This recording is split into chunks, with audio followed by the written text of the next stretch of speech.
what's up, people? It's your boy, the Kryptonian, saying here, bringing you a review for One Piece chapter 351. And this chapter of One Piece is why I love this series so much. Because you got moments where you go, oh my god, that is so awesome, to, oh my god, that is awesome, to, oh shit, I need tissue boxes because I'm crying. Because Oda mixes in some sad moments every now and then. And this is one of those last ones where it's a sad moment. Because you got Usopp, he and Franky, they're mixing it up because Franky's in the process of just tearing the ship apart. And Usopp's like, you motherfucker, get away from my ship. And he's firing the exploding darts. And one of them ends up hitting Franky. And Franky's just like, you idiot. Like, I was going to let you sail off and die with that ship. I thought that's what you were planning on doing. But your stupid ass is trying to go back to your village in the East Blue. It's not going to make it. If these waves keep hitting it, it's just going to keep splitting apart. And Franky shows them some tough love. Franky picks Usopp's ass up, throws him into the water. Usopp's just floating back, and for some reason, I kept hearing the Titanic song, like the Celine Dion song. I kept hearing it in my head as I'm watching Usopp just kind of float back, and he's looking at the underside of the ship. You know, because those, Celine Dion songs that she's got for Titanic, they just make every scene better, right? I want somebody to make that Selena scene thing with Usopp watching the merry-go from underneath the water. I think that'd be pretty fucking awesome. But this was, I thought, was very cool, okay? Usopp sees it, and he has a moment where he looks like he's crying underwater, which is very fitting, because if he is crying, you can't tell. Men don't shed tears, right? And then when he gets up, he's probably still covered in, well, no shit, he's covered in water. That's probably the stupidest shit I've ever said. But he's still covered in water, so you can't really tell he's been crying, right? And so he's able to save face, and that's when he's saying, look, I know the ship's falling apart. Just shut your face. I already know this. When it happened, I just put the volume down. I was just like, what the fuck is Usopp talking about? You were just telling everyone the ship was not going to fall apart and that you fix it. And then I'm going, you know what? Let me take the fanboy out for a second, right? Was there anything that maybe foreshadowed this? That Usopp knew that the ship wasn't going to make it? And part of me said, you know what? That is possible. Because Usopp's reaction, the way that he looked as soon as he heard that, it was more of a, I don't believe what you're saying, not, I don't believe what you're saying. If you get what I'm saying, I'll use a personal experience, right? For me, I can use two for this. The first one is a bit tragic, and I feel like it's probably fitting to lead off with that one more than anything else. I remember back in like 2007, right? So my sister's dog, we're sitting down in the living room at my mom's house, right? And we're watching a movie on HBO. And to this day, I can't watch that movie. And so she's got her dog, and her dog is just kind of laying, down like he usually does. He gets up and he's walking to go drink some water. And then all of a sudden, he just collapses over by the refrigerator, right? And when that happened, everybody's freaking up. And that was one of those moments where I was just so in shock. Okay, this is 2007. I'm still,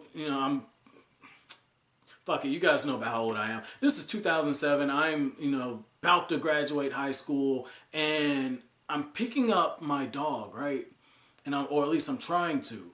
And what ends up happening is I'm so shocked that literally the strength leaves my body. Like, this is a 90-pound Labrador, right? I should be able to pick his ass up, no problem. Like, at that point, I could bench press 220 pounds like that. That wasn't nothing. So I should be able to pick my dog up. I was so shocked I couldn't do it. Like, I had no strength in my body. And so when we take him to the emergency ER, after speeding 30-something miles to get there, when they put him on the IVs, and the IVs are kind of sustaining him, similar to how that metal thing underneath the ship is basically keeping the ship from breaking apart, but eventually it's going to break apart. That's when they say, like, there's tumors all inside of your dog. And when that happened, I watched my sister have a similar reaction to what Usopp did when he found out that the ship was breaking apart from Luffy and the others, where there was that hesitation and then I don't believe you. And in the back of her mind, I know, just like Usopp knew, because Usopp was putting everything together, in the back of her mind, I know years later that she put everything together. Like those bumps that she saw on her dog, where they weren't sinus bumps like the vet that she was taking him to had been seeing, and that if she could have caught that stuff earlier, like with my dog, where we caught it early and we put him through the chemotherapy and he's living and bad as hell as ever, right? She put that stuff together, and eventually she made the decision after a few hours. She went in there and had that one last conversation with the dog, and you know, he was wagging his tail, and then she had to put him down because the only thing keeping him alive was the medicines that they were putting inside of him. And they said that, like, hey, we can take these out, and they're just gonna regrow, and he's gonna die a very painful death. You know, you might have a few more months with him, but he won't make it a year. And that's the same thing here. Usopp might make it to the next island. The ship might be stubborn and hold on a little bit longer, but that's gonna be it. And then you're gonna be doing yourself more harm. And I feel like if the ship were to break apart on Usopp as he's trying and giving himself false hope to get back to his home, to get back to Syrup Village, to give that ship back to Takaya, to get back to where his journey began, if that ship fell apart on him, I feel like Usopp's character would be crushed. And then we would have Captain Usopp, the final villain, who fights Luffy for the One Piece. And he's like, Luffy, you son of a bitch! You're the reason why the ship fell. We're gonna fight for the One Piece. Like, not gonna happen, okay? Not gonna happen, but that's what I think. Like, I really feel like that would crush Usopp's character. And so for Usopp to even be talking about that, and to say like, no, like I know that it was breaking apart. I saw this spirit making these roughshod repairs. And Franky's like, dude, I believe you. You know, you have Klabautermann. It's this, I think I'm saying that right. This might be another Zoro Zolo thing because I'm pre-recording, so I apologize for that. But that's when Franky says Klabautermann has saved sailors before. You know, it appears as a spirit, and it warns the sailors, and it's really the ship, and it only appears on ships that are doomed, that have been cared for. And that was touching, man. That was really, really touching, because when you just think about it, they have had a lot of great moments on that ship. A lot. I mean, when they're sailing and everything, one of the first things they do is party. When they pick up Vivi, they're all drinking and laughing. I mean, it's crazy. I mean, they went into the fucking sky and flew with this ship. Like, they've done a lot.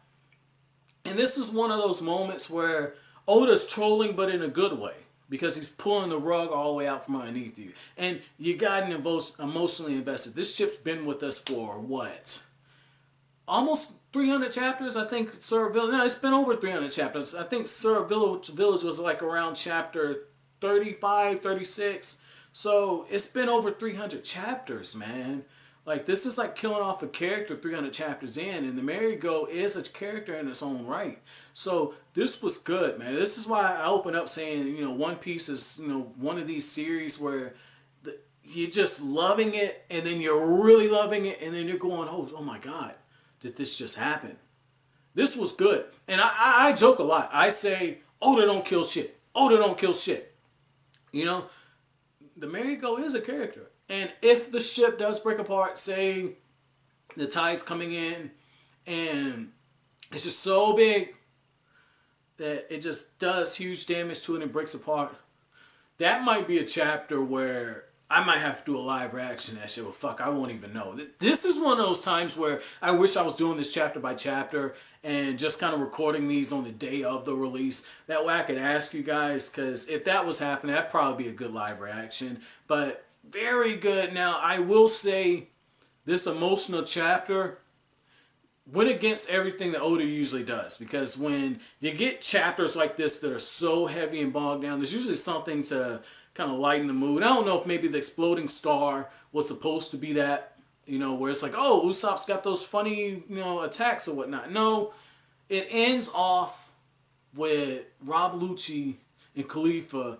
and everybody, Blue Note, everybody's just standing outside and they're getting ready to come in.